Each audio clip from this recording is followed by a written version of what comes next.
Maintenant que nous sommes connectés sur notre site, vous l'avez appris dans le précédent tutoriel, maintenant nous allons entrer dans la partie serveur qui se trouve ici à droite. Nous allons cliquer deux fois dans le répertoire web et tout ce qui se trouve là-dedans, c'est les structures de Joomla dans notre serveur. Voilà tout ce qui se trouve dedans. Joomla.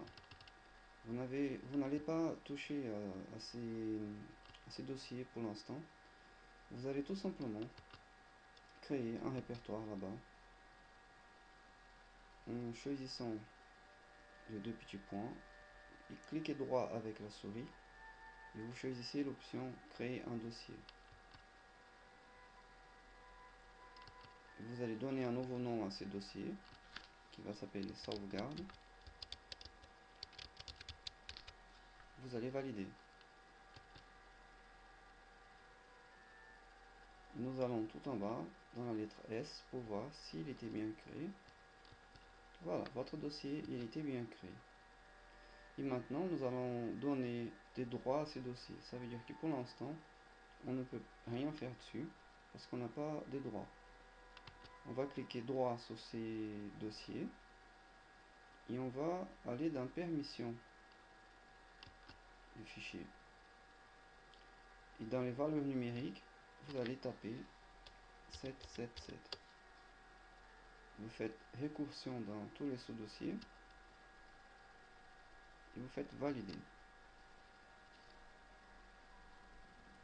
Désormais, vous avez tout en bas un dossier qui s'appelle sauvegarde dans notre serveur avec des droits de lecture et écriture dessus.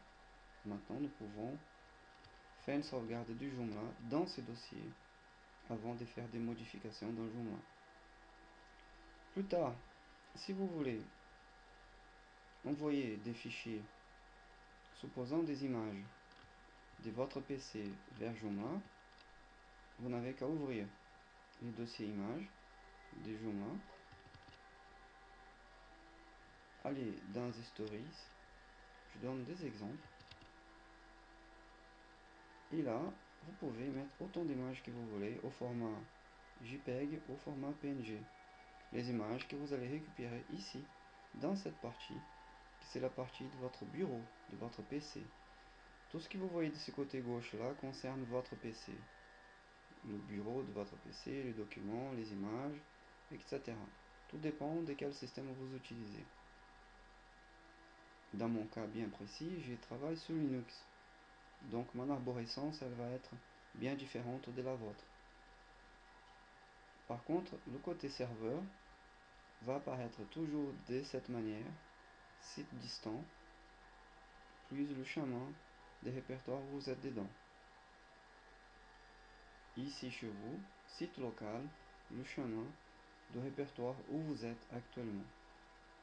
Donc tout ce que vous prenez ici et que vous glissez là-bas, vous l'envoyez vers le serveur dans le répertoire que vous avez choisi.